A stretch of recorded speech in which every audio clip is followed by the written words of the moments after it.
وہ تمہاری بھلائی چاہتے ہیں اور وہ مومنوں پر نہایت شفقت کرنے والے اور مہربان ہیں۔ یعنی کہ مومنوں پر شفقت کی اگر بات کی جائے تو آپ صلی اللہ علیہ وآلہ وسلم نے امت کے لیے کیا کیا آسانیاں کی، امت کے لیے کیا کیا مہربانیاں فرمائی ہیں، اس میں سے چند ذرے جو ہیں وہ آپ کے سامنے یہاں پر نمایاں ہیں۔ ان میں سے پہلا، امت کے لیے آسانی۔ امت کے لیے آسانی سے مراد کیا لیا جائے گا؟ امت کے لیے آسانی، ہر کام میں آسانی پیدا فرمائی۔ اللہ کے رسول صلی اللہ علیہ وآلہ وسلم نے ہر وہ کام آسان کر دیا جس میں امت کو کوئی پریشانی ہو۔ اللہ کے رسول صلی اللہ علیہ وآلہ وسلم نے یہاں پر یہ بات ہمیں واضح طور پر بتا دی ہے کہ اگر کوئی امت کے لیے مشکل ہے تو اس کو کیا کر دیا جائے گا؟ آسان کر دیا جائے گا۔ کیوں؟ کیونکہ مجھے رحمت بنا کر بھیجا گیا ہے۔ اس رحمت کی واضح دلیل ہمارے سامنے موجود ہے۔ امت کے لیے 50 نمازوں کا تحفہ ملتا ہے، اور وہ 50 نمازوں کا تحفہ جو ہے جب آپ لے کر آتے ہیں تو 7ویں آسمان پر حضرت موسیٰ علیہ السلام سے ملاقات ہوتی ہے، اور موسیٰ علیہ السلام پوچھتے ہیں اللہ کے رسول صلی اللہ علیہ وسلم فرمائیے اللہ سے کیا لے کر آ رہے ہیں؟ کہا امت کے لیے 50 نمازیں لے کر آ رہا ہوں۔ تو اسی اثناء میں 9 بار آپ آتے جاتے ہیں، اور اس 9 بار اوپر نیچے آتے جانے میں اللہ رب العزت میں پھر کتنی نمازیں رہ جاتی ہیں؟ 5 نمازیں رہ جاتی ہیں، اور یہ وعدہ فرماتا ہے اللہ اپنے محبوب سے کہ اے حبیب تیری امت پڑھے گی 5 ہی نمازیں، آسانی کر دی، اس کو ثواب کتنے کا ملے گا؟ 50 نمازوں کا ہی ملے گا۔ تو یاد رکھیں امت کے لیے کیا کیا؟ آسانی کر دی۔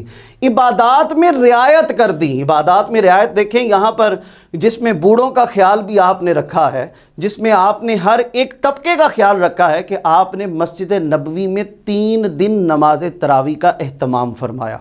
صرف اس غرض سے اہتمام فرمایا کہ کہیں یہ میری امت پر فرض نہ کر دی جائے، اور اگر یہ فرض کر دی گئی تو میری امت پریشانی میں آ سکتی ہے، میری امت کے اوپر کوئی ایسی جس کو کہتے ہیں نا ہم لوگ برڈن پڑ سکتا ہے۔ تو یہاں پر اللہ کے رسول صلی اللہ علیہ وسلم نے عبادات میں بھی رعایت فرمائی۔ بیماروں اور بوڑھوں کا خیال، آپ جب نماز پڑھانے کے لیے آتے نا اور دیکھتے اگر کوئی بیمار ہے تو آپ چھوٹی سورت کی تلاوت فرما دیا کرتے، اور جلدی نماز کو کیا کر دیا کرتے؟ مکمل کر دیا کرتے۔ اس کے بعد امت کے لیے بخشش کی دعا فرمایا کرتے تھے۔ نماز تراویح کا پہلے آپ کو ذکر کیا، نماز تراویح کا آپ نے 3 دن اہتمام فرمایا۔ میرے بیٹے آپ کے پاس کتاب میں یہ پوائنٹ لکھا ہوگا، اس کو انڈرلائن کیجئے، آپ کے پاس امپورٹنٹ MCQs میں یہ شامل ہے۔ مقروض صحابہ کا قرض آپ اپنے پاس سے ادا کر دیا کرتے تھے، صحابہ کو پتہ بھی نہیں ہوتا تھا، اور آپ صلی اللہ علیہ وسلم جو ہے آپ صحابہ کا جو تھا وہ خود بخود جو تھے قرضہ ادا کر دیا کرتے تھے۔ اب اگلا پوائنٹ، کافروں اور منافقوں کے لیے رحمت فرمایا، اور اللہ ہرگز ان پر عذاب نازل نہیں کرے گا، اللہ ان پر ہرگز عذاب نازل نہیں کرے گا جب تک آپ صلی اللہ علیہ وآلہ وسلم ان میں موجود ہیں۔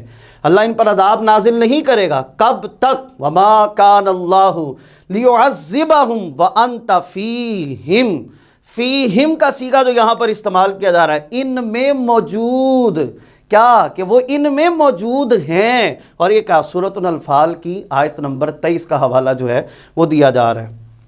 اب یاد رکھیں پہلے کئی امتیں آئیں اور پہلے کئی انبیاء کی امتیں تھیں، جب وہ گناہ کرتے عذاب نازل ہوتا، جب وہ کوئی ایسا عمل کر دیتے، خلاف شرعی عمل کرتے، تو فوری طور پر اللہ کی طرف سے ان پر عذاب نازل ہو جاتا۔ اب اللہ کے حبیب صلی اللہ علیہ وآلہ وسلم کے ساتھ اللہ نے یہ وعدہ فرمایا کہ اے حبیب صلی اللہ علیہ وآلہ وسلم جب تک آپ ان میں موجود ہیں ان پر میں عذاب نازل نہیں فرماؤں گا۔ اور فرمان رسول کریم صلی اللہ علیہ وسلم دیکھیے، کہتے ہیں خدایا قبیلہ دوس کو ہدایت دے اور ان کو دائرہ اسلام میں لا۔ آپ صلی اللہ علیہ وآلہ وسلم امت کے لیے تو دعا فرماتے ہی فرماتے ہیں، آپ صلی اللہ علیہ وآلہ وسلم کافروں کے لیے بھی لب رحمت ہلاتے ہیں۔ آپ صلی اللہ علیہ وآلہ وسلم اپنے کافوری لبوں سے کیا ہے جب بات کرتے ہیں تو کیا اس میں بات صرف اپنی امت کی نہیں کرتے بلکہ ان کے لیے بھی رحمت کے لب ہلاتے ہیں جو آپ کو تکلیف دیتے ہیں، آپ کو مصیبت میں ڈالتے ہیں، آپ کو پریشانی میں ڈالتے ہیں۔ آگے رسول کریم صلی اللہ علیہ وسلم نے فرمایا کہ میں لعنت کرنے والا نہیں ہوں بلکہ مجھے رحمت بنا کر بھیجا گیا ہے۔ اور اس کے بعد غزوہ احد میں نبی کریم صلی اللہ علیہ وآلہ وسلم کے دندان مبارک جو تھے وہ شہید ہوئے تھے۔ یہ بھی آپ کے پاس بڑا امپورٹنٹ MCQs آتا ہے کہ نبی کریم صلی اللہ علیہ وآلہ وسلم کے دندان مبارک شہید ہوئے، کس غزوہ میں شہید ہوئے؟ جس میں غزوہ احد میں شہید ہوئے تھے۔ اور یاد رکھیں غزوہ کس کو کہا جاتا ہے؟ غزوہ ایسی جنگ کو کہا جاتا ہے کہ جس میں نبی کریم صلی اللہ علیہ وآلہ وسلم نے خود شرکت فرمائی ہو، اور اس کے سپہ سالار کسے کہا جاتا ہے؟ آپ کے پاس MCQs آتا ہے عبداللہ بن ابی۔ عبداللہ بن ابی کو رئیس المنافقین مطلب منافقوں کا سردار جسے کہا جائے، اور منافقوں کے سردار پر دیکھیں نبی کریم صلی اللہ علیہ وسلم کی نوازش دیکھیں، نبی کریم صلی اللہ علیہ وسلم کی رحمت کا عالم دیکھیے جو منافقوں کا سردار ہے۔ جب وہ مر جاتا ہے تو مرنے کے بعد نبی کریم صلی اللہ علیہ وسلم تلقین فرماتے ہیں کہ اس کو میرا کرتا مبارک جو ہے اس کی میت پر ڈال دیں۔ منافقین کی وفات پر اپنا کرتا اس کی میت پر ڈالنے کی ہدایت کی۔ اس کے بعد دیکھا جائے نبی کریم صلی اللہ علیہ وسلم نے عورتوں کے لیے رحمت کا ایک مقام دیا۔ عورت کو پہلے عرب میں آپ سب جانتے ہیں کہ عورت کو کوئی مقام نہیں دیا جاتا تھا، عورت کو کوئی رتبہ نہیں تھا، عورت کو ایک جس کو کہتے ہیں کہ ایک مسل دیا جاتا تھا، زندہ درگور کر دیا جاتا تھا، اس کو لعنت سمجھا جاتا تھا، اس کو منحوس جانا جاتا تھا، اس کو نحوست سمجھا جاتا تھا۔ اب یہاں پر کیا رسول کریم صلی اللہ علیہ وسلم عورتوں کے لیے رحمت فرمانے رسول کریم صلی اللہ علیہ وسلم الجنت تحت الاقدام الامہات، کیا کہ جنت ماؤں کے قدموں تلے ہے، اور ماؤں کے قدموں تلے ہونے کے ساتھ ساتھ آپ نے عورت کو ایک خوبصورت کیٹیگری میں کیا کر دیا؟ تقسیم کر دیا۔ عورت ماں ہے، عورت بیٹی ہے، عورت بیوی ہے، اور عورت کے بہت سارے ایسے رشتوں کو اس کی تمیز جو تھی آپ صلی اللہ علیہ وآلہ وسلم نے عیاں فرما دی، اور کیا فرمایا؟ جنت ماؤں کے قدموں تلے ہے۔ اور اس کے ساتھ ساتھ نبی کریم صلی اللہ علیہ وآلہ وسلم نے عورتوں کے لیے تعلیم کا حق بھی ان کو دیا، اور رسول کریم صلی اللہ علیہ وسلم کی حدیث مبارکہ یہ آپ کے سامنے موجود ہے، طلب العلم فریضۃ علی کل مسلم۔ کیا فرمایا؟ کہ تعلیم حاصل کرنا ہر مسلمان مرد اور عورت پر فرض ہے۔ اب مرد اور عورت دونوں کو لازم و ملزوم قرار دیا گیا، یہ میری بات یاد رکھیے گا۔ اس میں صرف یہ نہیں کہا جا سکتا کہ صرف مردوں کے لیے تعلیم حاصل کرنا، نہیں، عورتوں کو بھی ویسے ہی برابر کے حق جو ہیں اللہ کے رسول صلی اللہ علیہ وسلم نے عطا فرمائے۔ اس کے بعد جائیداد میں حق آپ نے، وراثت میں حق جس کو کہا جاتا ہے وہ آپ نے ان کو دیا۔ بیٹی کو وجود رحمت قرار دیا۔ بیٹی کو وجود رحمت کیوں قرار دیا؟ کیونکہ بیٹی رحمت ہے، اور رسول کریم صلی اللہ علیہ وآلہ وسلم کا فرمان عالی شان، اللہ کے حبیب صلی اللہ علیہ وسلم فرمایا کہ اللہ جب خوش ہوتا ہے، اللہ جب بہت خوش ہوتا ہے تو کیا کرتا ہے؟ بیٹی عطا کرتا ہے۔ اللہ جس سے بہت راضی ہوتا ہے اللہ اس کو کیا کرتا ہے؟ بیٹی عطا کرتا ہے۔ بیٹی کو رحمت قرار دیا، اور جب بیٹیاں گھر میں آ جاتی ہیں نا تو اللہ کی رحمتیں بھی ساتھ ساتھ آنا شروع ہو جاتی ہیں، تو بیٹیوں کو منحوس نہ سمجھا جائے۔ اور اس کے بعد حق کے خلا کا حق بھی ان کو دیا۔ خلا کہتے ہیں فسخ نکاح کو ختم کرنے کا حق۔ وہ ایک ڈیٹیل کے ساتھ گفتگو ہے، وہ انشاءاللہ تعالیٰ جب نیکسٹ لیکچر ہوگا تو اس میں انشاءاللہ تعالیٰ میں آپ کو بتاؤں گا۔ اس کے بعد کہتے ہیں یتیموں کا والی۔ یتیموں کے والی سے مراد یہاں پر کیا ہے؟ نبی کریم صلی اللہ علیہ وآلہ وسلم کا فرمان عالی شان، میں اور یتیم کی کفالت کرنے والا جنت میں اس طرح ساتھ ہوں گے۔ یہ دو انگلیاں اس طرح، یہ شہادت کی انگلی کو یہ اشارہ کر کے آپ نے ارشاد فرمایا جنت میں میرا اور اس کا ساتھ صرف اتنی دوری پر ہے۔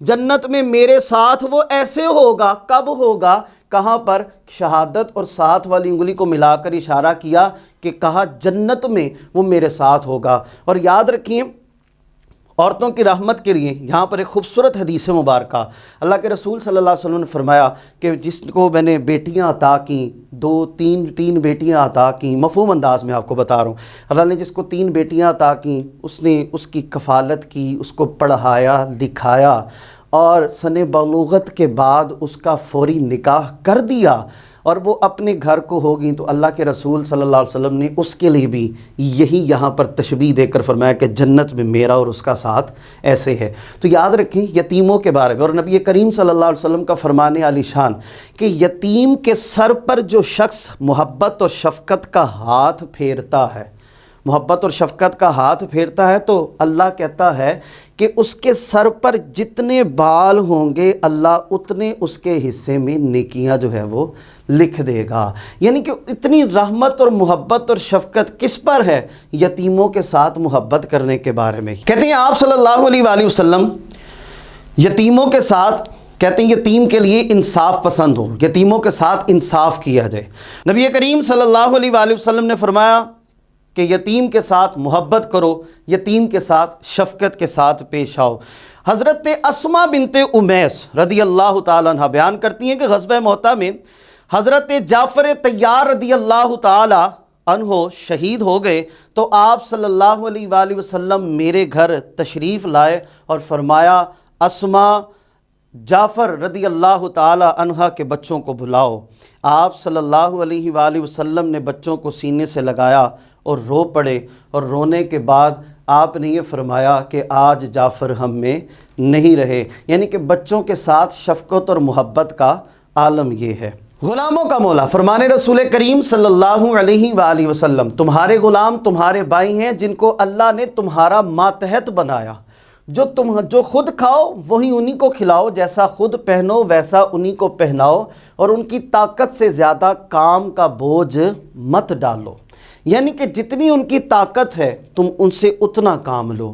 اور آج کے دور میں ہم جن کو سرونٹ کہتے ہیں، آج کے دور میں ہم جن کو ملازمہ کہتے ہیں، ان کے ساتھ بھی ہمیں یہی سلوک برتاؤ کرنے کا حکم دیا گیا ہے۔ یعنی کہ وہ ہمارے غلام تو نہیں، غلام تو پہلے ہوا کرتے تھے، خریدا جاتا تھا، بیچا جاتا تھا، اب تو غلام کا دور نہیں ہے۔ لیکن اب جو یہ دور چلتا ہے، سرونٹ ہے، میڈ ہے، ہم اس کو اس طریقے سے کہا جاتا ہے، تو ان کے ساتھ بھی حسن سلوک، جیسا خود کھاؤ ویسا ان کو کھلاؤ، جیسا خود پہنو ویسا ان کو پہناؤ۔ اور یہ نہیں ہے کہ تم ایسا کرو کہ تم جب ان کو دینے کی باری آئے تو اپنا اترن ان کو دے دو، بلکہ نہیں، اگر تم نیکی کا کمانا چاہتے ہو، اللہ کی بارگاہ میں اللہ رسول صلی اللہ علیہ وسلم کی نگاہ میں اچھا بننا چاہتے ہو، تو تم نے کیا کرنا ہے؟ غلاموں کے ساتھ بھی سلوک اچھا رکھنا ہے۔ اس کے بعد بچوں کے لیے رحمت، فرمان رسول کریم صلی اللہ علیہ وسلم، جو رحم نہیں کرتا اس پر رحم نہیں کیا جاتا۔ یعنی کہ جو رحم نہیں کرے گا اس پر رحم نہیں کیا جائے گا۔ رسول کریم صلی اللہ علیہ وسلم کی عادت یہ تھی کہ آپ صلی اللہ علیہ وسلم جب بچوں سے ملا کرتے تھے تو بچوں کا بوسہ لیا کرتے تھے، شفقت، پیار، محبت۔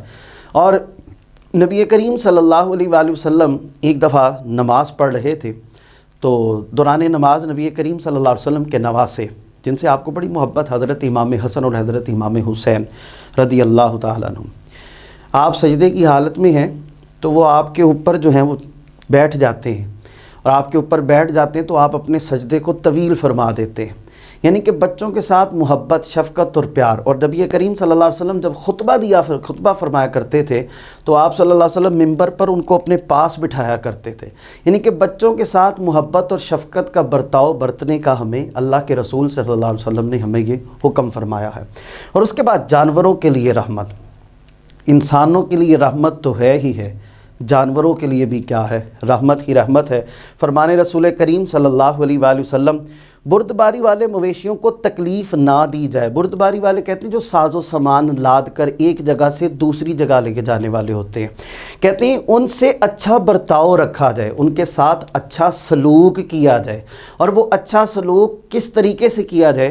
حتیٰ کہ یہاں تک کہ اللہ کے رسول صلی اللہ علیہ وآلہ وسلم نے فرمایا کہ ان کے کھانے پینے کا دھیان رکھا جائے، ان کی پیاس کا دھیان رکھا جائے۔ اور حتیٰ کہ یہاں کے اللہ کے رسول صلی اللہ علیہ وآلہ وسلم نے فرمایا کہ جو قربانی کا جانور جب قربان کرنا ہوتا ہے نا، تو چھری جس آلے سے قربان کیا جاتا ہے اس کو اتنا تیز کرو، اتنا تیز کرو، اتنا تیز کرو کہ اس جانور کو محسوس بھی نہ ہو کہ اس کی گردن جو ہے وہ کٹ چکی ہے، یعنی کہ اتنی اس کو تکلیف ہی محسوس نہ ہو۔ اس پیار اور محبت کے ساتھ جو ہے جانور کے ساتھ برتاؤ کرنے کا بھی حکم دیا گیا ہے۔ دیگر طلباء اور طالبات، آج کا یہ ٹاپک ہمارے پاس یہاں پر اختتام پذیر ہوتا ہے۔ آج کا یہ ٹاپک جو ہمارے پاس تھا رحمت للعالمین، یہاں پر ختم ہوتا ہے۔ اور اختتام پر بڑا خوبصورت ایک پیغام کہ وہ جو نہ تھے تو کچھ نہ تھا، وہ جو نہ ہو تو کچھ نہ ہو، جان ہے وہ جہان کی، جان ہے تو جہان ہے، وما علینا الا البلاغ المبین۔